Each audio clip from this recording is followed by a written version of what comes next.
Have you ever noticed that the kinder you are, the worse people treat you? You hold the door, no thank you. You help a friend, suddenly they expect it every time. You give endlessly, and somehow you become invisible. But here's the truth. Kindness isn't the problem. It's how you're using it. People respect what they have to earn. This is an undeniable fact of human nature. The more accessible something is, the less valuable it becomes in the eyes of others. This applies to money, opportunities, relationships, and most importantly, kindness. When kindness is given freely, constantly, and without conditions, it ceases to be seen as a virtue and starts to be perceived as an expectation, a background noise, an obligation rather than a gift. People don't appreciate what they expect. They don't respect what is always available. And when kindness is always given, it stops being kindness and becomes a weakness to be exploited. Consider the way people treat those who are always there for them, who always say yes, who never impose boundaries. At first, there is gratitude, admiration, appreciation. But over time, something shifts. That gratitude turns into assumption. That appreciation fades into expectation. And soon enough, kindness becomes invisible. It is no longer a virtue, it is a duty. And duties are not respected. They are assumed, demanded, even resented. This is why those who give endlessly without requiring anything in return often find themselves being treated the worst. They become invisible, their generosity expected, their time devalued. They wonder why others don't respect them, why they are overlooked, why their needs are ignored while they are constantly attending to everyone else's. But the answer is simple. People respect what is scarce, what is earned, what holds its own value. If your kindness is infinite, it loses all value. To be kind and respected at the same time, there must be limits. There must be boundaries. There must be an understanding, both within yourself and among those around you, that your kindness is not an obligation but a choice, something that must be appreciated and not simply received. This is the fundamental principle that the Stoics understood. They did not believe in coldness or cruelty. They did not reject generosity or compassion, but they knew that kindness, like anything else in life, must be measured, controlled, and given only where it is valued. Seneca once wrote that he who is everywhere is nowhere. This applies perfectly to kindness.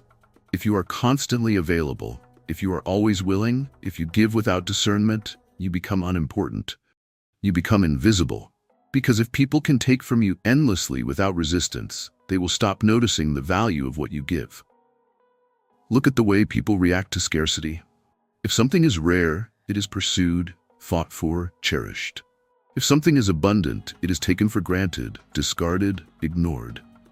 This is true for material goods, for knowledge, for relationships, and for kindness. Those who are selective with their kindness are respected. Those who give it without measure are overlooked. This does not mean that one should become unkind. It means that kindness must be a conscious decision, not an automatic reflex. Before offering help, before saying yes, before giving away your time and energy, ask yourself, is this kindness deserved? Is it valued? Is it being given to someone who respects it, or is it being taken for granted? People do not respect what they do not have to work for.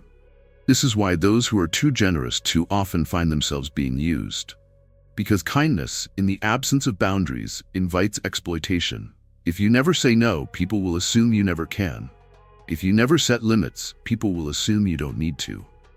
And if you give without requiring appreciation, people will assume your giving is automatic, not intentional. And what is automatic is not respected. Marcus Aurelius understood this well. He ruled with wisdom, with generosity, with patience. But he did not allow himself to be used. He did not confuse kindness with weakness, nor did he allow others to mistake his generosity for obligation. He gave when it was necessary, when it was right, when it was deserved. But he did not give to those who sought only to take. He did not allow himself to be drained by those who saw kindness as an opportunity rather than a gift. This distinction is critical. There is a difference between kindness that is respected and kindness that is exploited. The difference is boundaries.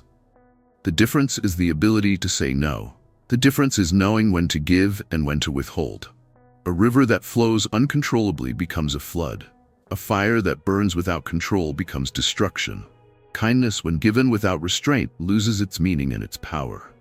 To regain control, one must first understand where their kindness is being wasted. Pay attention to the reactions of those around you. Do they appreciate what you do for them, or do they expect it? Do they acknowledge your efforts, or do they assume them? If you feel that your kindness is being taken for granted, it is because you have allowed it to be. And to change this, you must act differently. The first rule of commanding respect is to be selective with your kindness. Not everyone deserves your time. Not everyone deserves your effort. Not everyone deserves your generosity. Give where it is valued, where it is respected, where it is acknowledged. If someone does not appreciate your kindness, withdraw it. If someone demands your generosity, refuse it. The moment people realize that your kindness is not endless, that it is not an obligation, that it is not automatic, they will start to respect it. The second rule is to say no without explanation. The more you explain your refusal, the weaker it appears. If you say, "I can't because I'm busy," people will assume that if you weren't busy, you would say yes. If you say, "I wish I could, but I have something else to do," they will assume that under different circumstances, you would have agreed. But if you simply say, "I can't," without justification, without excuse, without explanation, you establish authority over your own choices. You send the message that your kindness is not for sale, that your time is valuable, that your generosity is a decision, not an obligation. The third rule is to observe how people react to your kindness and adjust accordingly. If someone values what you give, continue giving. If someone expects it, stop. The way people respond to your generosity reveals everything about their character. Those who appreciate will respect you. Those who expect will use you. The fourth rule is to prioritize presence over approval. A Stoic does not seek to be liked. They seek to be respected. The person who tries too hard to please, to accommodate, to satisfy everyone around them, ultimately pleases no one. But the person who stands firm in their decisions, who does not beg for approval, who does not need constant validation, earns respect without ever having to ask for it. The final rule is to never let kindness become a burden. If you feel exhausted by your own generosity, it is a sign that you are giving too much to the wrong people for the wrong reasons. True kindness should feel fulfilling, not draining. If your kindness is making you resentful, it is not kindness. It is submission, and submission is never respected. Ultimately, kindness is a tool, a power, a choice. When used correctly, it can build relationships, establish respect, and create deep, meaningful connections. But when used without control, it leads only to invisibility, to exhaustion, to resentment. The choice is simple. Be kind with boundaries, or be disregarded without them. Stoicism teaches control over emotions, over desires, over impulses, but it also teaches control over generosity, over relationships, over interactions. The moment you master this, the moment you learn to give wisely rather than freely, the moment you understand that kindness without limits leads only to disrespect, you will see a shift. Not just in how others treat you, but in how you see yourself.